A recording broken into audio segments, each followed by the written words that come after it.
It has been almost 4 months since the last time I pushed record on a video, and there's a variety of reasons for that I may get into in another video, but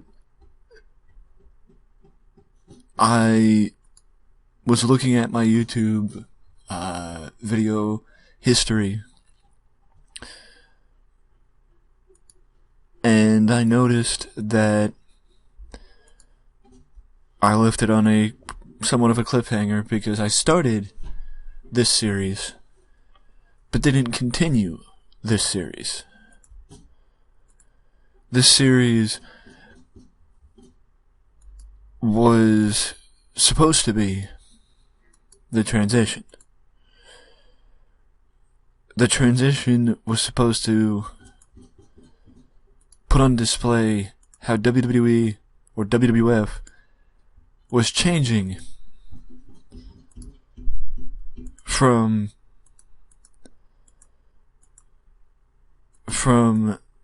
the comedic side, from the joke that was the early 1990s and the, comedy, to a more era of attitude. And I was putting on display how exactly I would have manifested that change had I been handling WWE at the time. But I suddenly stopped. And it wasn't that I stopped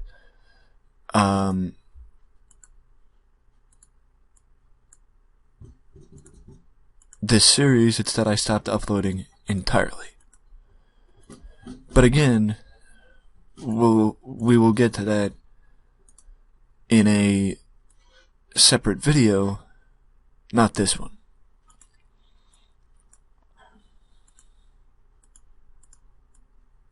This one is more focused on just jumping right back into this series and seeing where it takes us. Seeing where we go from here.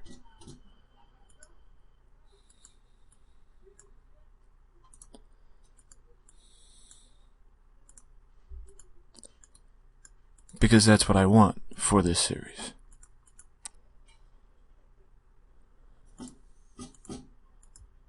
That's what I so choose for this series. So that's what will happen for this series. Yes, that is a very young X-Pac, and it is, I would think, pretty accurate that X-Pac is 23 in 1996, meaning he was pretty young when he first debuted with the WWE.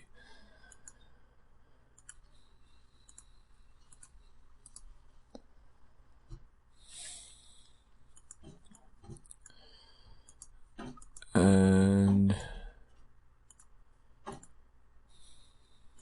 Unabomb gets to have a jobber match.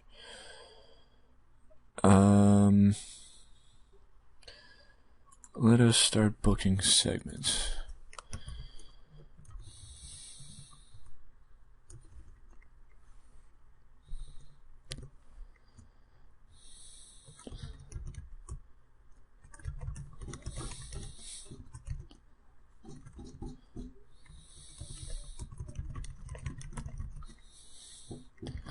Goes in the audience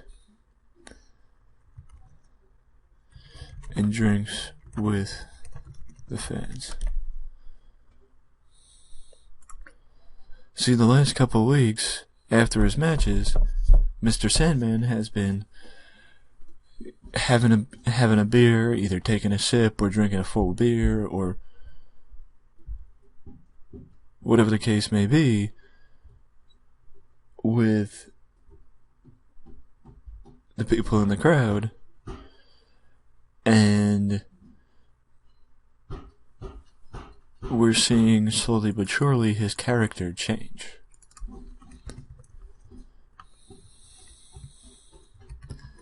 His character get more depth and slowly move away from being the surfer Sandman to a more, well, Sandman with an attitude.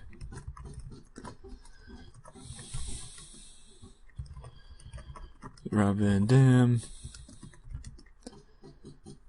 about his match on Monday against the Goon.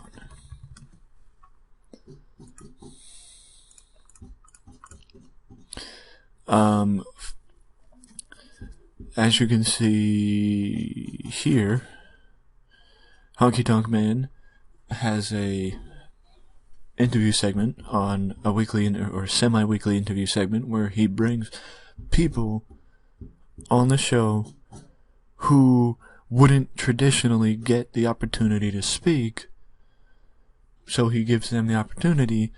And yes, sometimes it is to continue feuds, like he has had Bret Hart on the show and Ric Flair and The Undertaker and stuff like that, but this week he had Rob Van Dam, and the Goon interrupted, setting up a match for next week's episode of Raw.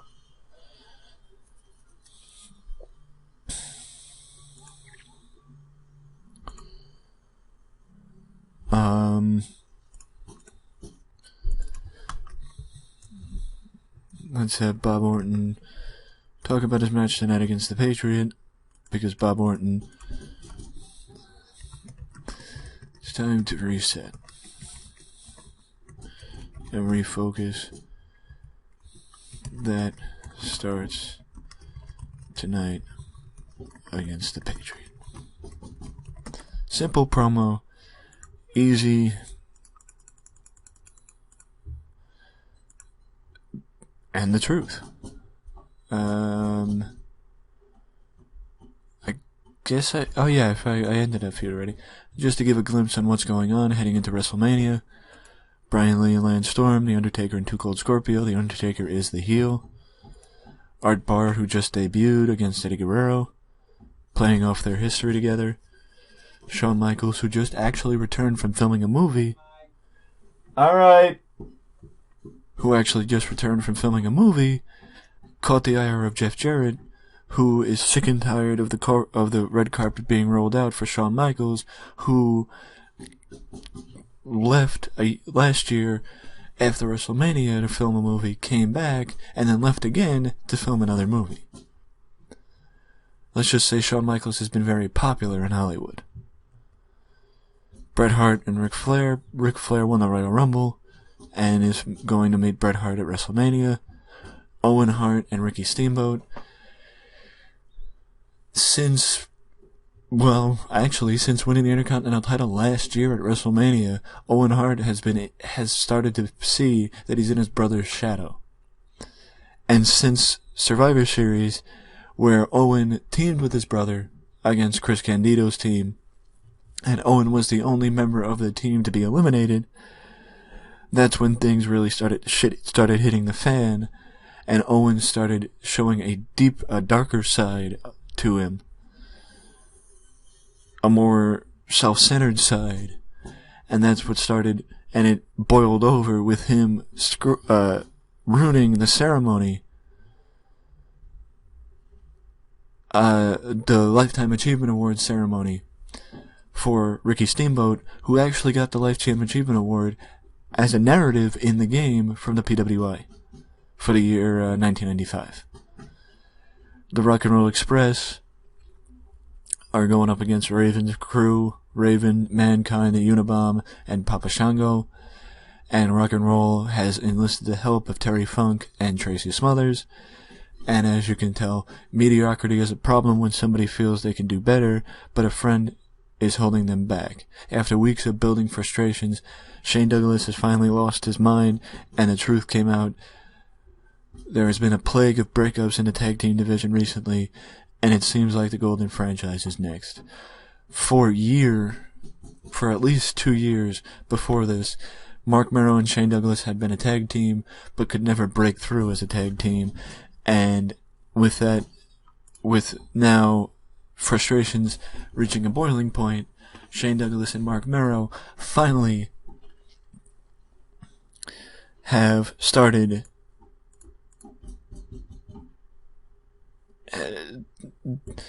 shit hit the fan, let's put it that way, and they're on a collision course with each other to WrestleMania. But thus far we've only heard from Shane Douglas, who's been running his mouth like only the franchise can. Next week on Raw, it'll be the first time we hear from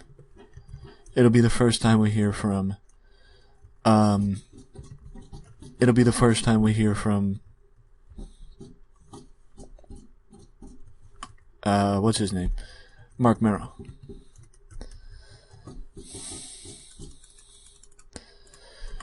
Joey interviews Bison Kimura about JJ's announcement from Raw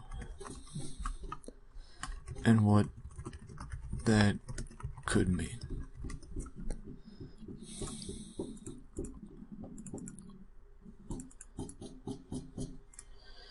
Basically, on Raw, J.J. Dillon appeared with the women's division in tow to let them know that the women's division will be revamped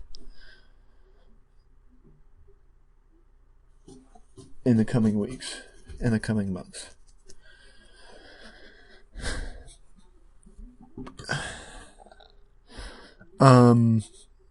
It is always difficult to book for the B show because, it's just, I don't know exactly where I'm going with the B show because I don't really need to know where I'm going with the B show ahead of going to the B show.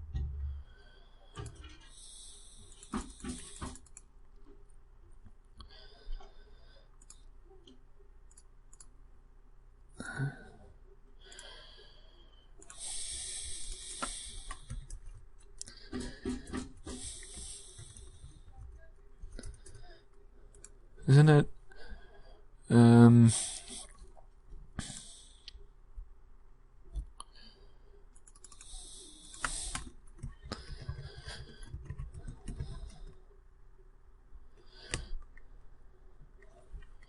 pre-match?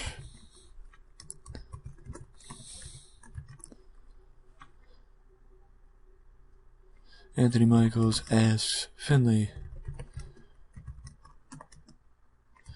for this to be a match between gentlemen. And Finlay agrees.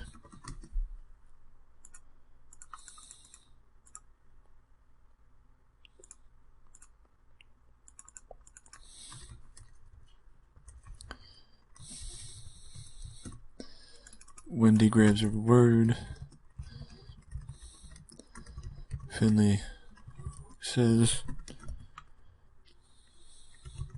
now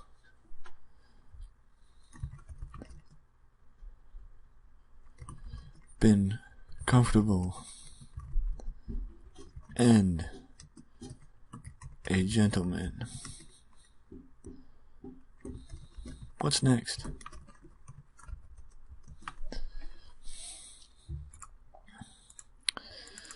Hopefully that changes in TEW 2020, but to explain, take a look at this little grouping last week. The jobbers, or the local stars, introduced themselves as a tag team called Extreme Comfort, and then after the match, Finlay is interviewed and says he's going to start making everyone extremely comfortable, a play off of the pre-match promo. Anthony Michaels asks for a match between two gentlemen, and then post-match, Finlay references last week, extremely comfortable, And then this week, being a gentleman. What's next? That is actually Finley's gimmick, to play off of the pre-show. I mean, the play off of the pre-match promos. The one reason why you might ask this show is the way it is because I've noticed that that I can go week to week to week to week without using certain talent, because my roster, I will admit, is a little bloated, and I don't book right to a point. I mean, I don't book, it's not that I don't book right, it's that I don't necessarily make the show out the way I could, the best way I could. And by that I mean, you know, if a match doesn't, like this could be on Raw, and it could be a 7-minute match. Like, if it's supposed to be a building block match, or a match just for the sake of a match, and it's, you know, segment, then it doesn't need to be 10 minutes to keep, you know what I mean? Like, I don't expand out the show and make the show the deepest it could to include the most amount of people, because I'd rather a focused show on a grouping of people than a deep show on a lot of people. But either way, this is a small glimpse, and I thought it was an easy way to start up, or to show that we are transitioning to a more attitudinal product. As we hit the pre-show, Unabomb crushes Alvin Huey. What a name.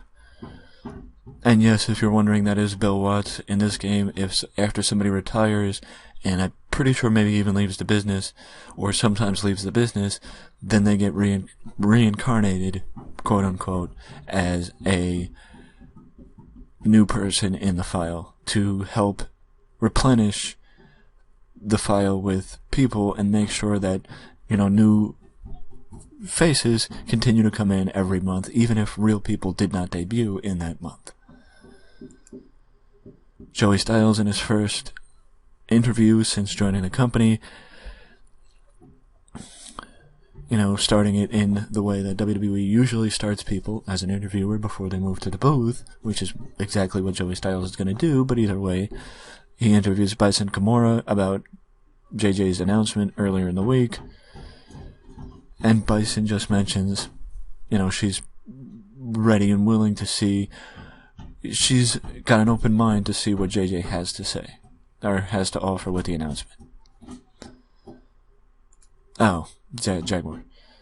Bob Orton, solid promo, you know, refocused, reset.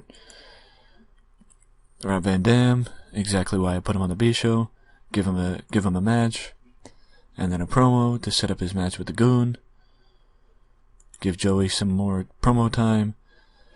I do, you know, some people might wonder why, you know, the local guys get the talent. I do this all the time just to see if I can find a diamond in the rough as far as cutting a promo.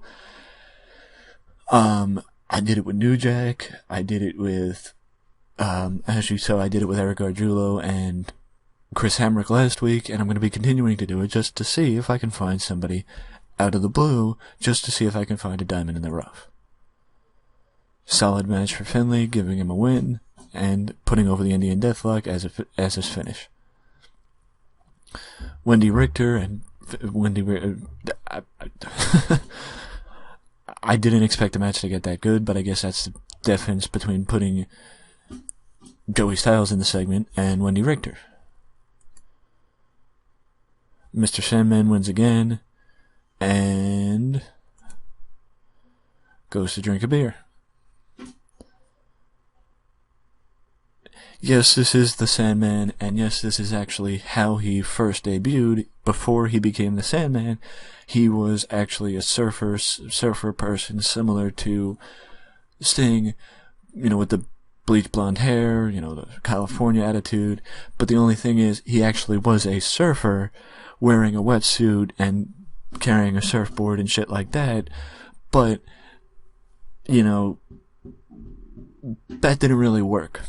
And now he needs a little depth to his depth to his character, and I'm slowly but surely pushing him to become the Sandman we all know and love. Because why spontaneously do it if I can use TV time to slowly build to him becoming the Sandman?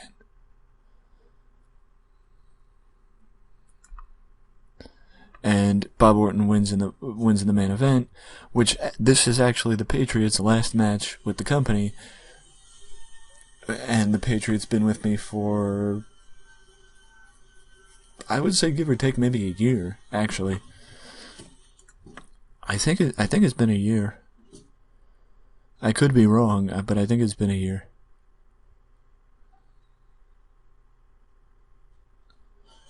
If you ever wanted to look up the Cole twins, not that I know anybody that actually would, but perfect. Oh, wow. I am on 600 shows. I've been doing this for 5 years at this point. I just started the transition last year to moving to more of an attitudinal product. User talents.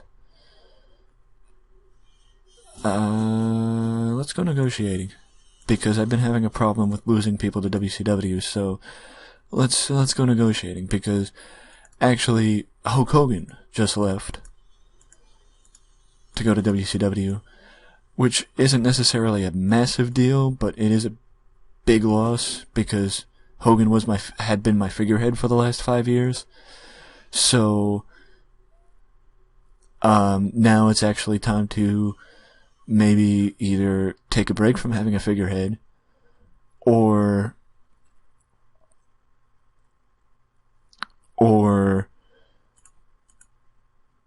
find somebody else to have one. I think it might be time to find somebody else to have one, but it also might be time to not, and just take a break from having one after 5 years of having one. And actually, Lance Storm is another person WCW is trying to steal, because anybody who's halfway decent, WCW is trying to steal. Yes, in turn, I did steal him from WFWA, who has actually been expanding since probably around then, but I stole him and have pushed it. I really thought I had Lance Storm for a lot longer than the last 2 years, but either way, Storm's been with me for 2 years. He just won the Intercontinental title from Owen Hart. Storm was one of the main cogs in that push last year with Bret Hart, as he was on Bret Hart's team with Eddie Guerrero and Leif Cassidy. Leif Cassidy, aka Al Snow, is no longer with the company. I let him go because, he was floundering in the mid-card. Not everybody can get called up from the upper mid-card, from the mid-card to the upper mid-card like Lance Storm did. Actually, I think Lance Storm might be a borderline main eventer at this point. And like WCW is trying to steal Lance Storm from me, I'm trying to steal Jake Roberts from them. I'll get to Chris Candido. I'll get back to Chris Candido in a second. I just wanted to see this because I'm curious.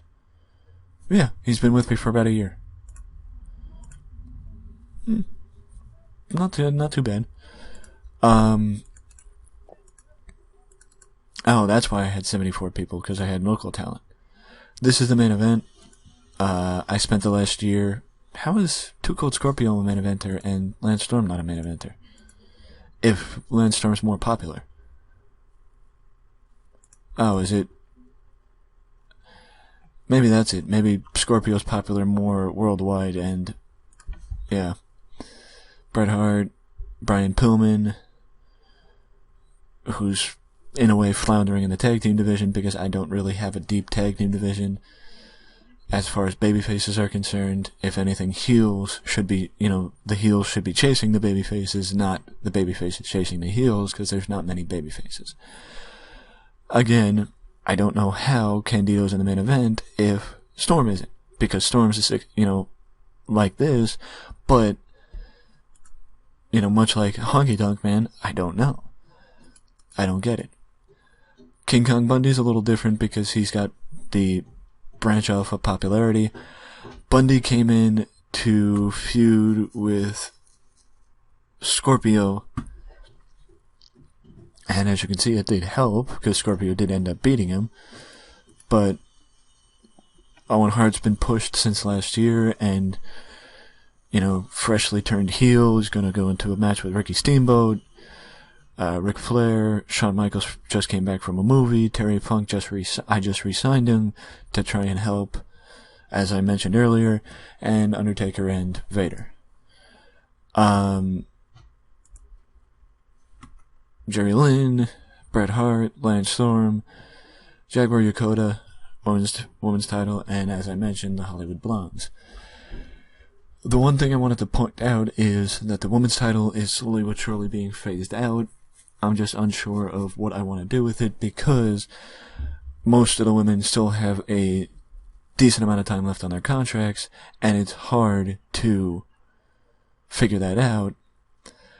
It seems like Lance Storm is actually somewhat willing to stay with me, or, at least consider stay with me, but as far as Jake Roberts is concerned, we'll see what happens next time when I come back with episode 3 of the transition, which it will happen. Episode 3 will happen. I promise you that, because much like talking about why I left in another video, we'll be talking about the future in another video, where maybe I'll let you know that Jake Roberts signed and Lance Storm re-signed, or if both of them just, signed with WCW, like my recent luck has been.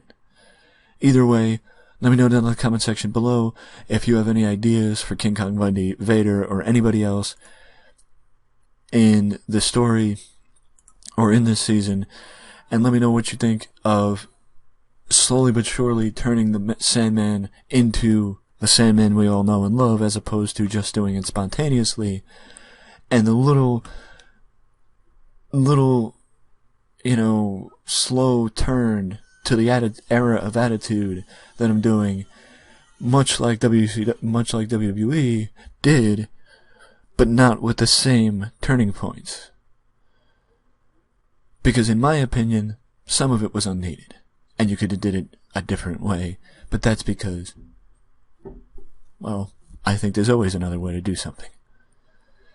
Either way, let me know down in the comment section below what you think of the series, and I'm glad to be back. Let's see if it sticks. If you want to know when I upload another video, yes, I will hopefully, no, it won't be in the next, 2 months from now. But so you would know, don't forget to leave a like, subscribe to the channel, and ding dong that notification bell to always know when new activity is happening on the channel. This is the start of the comeback. Till next time. Later.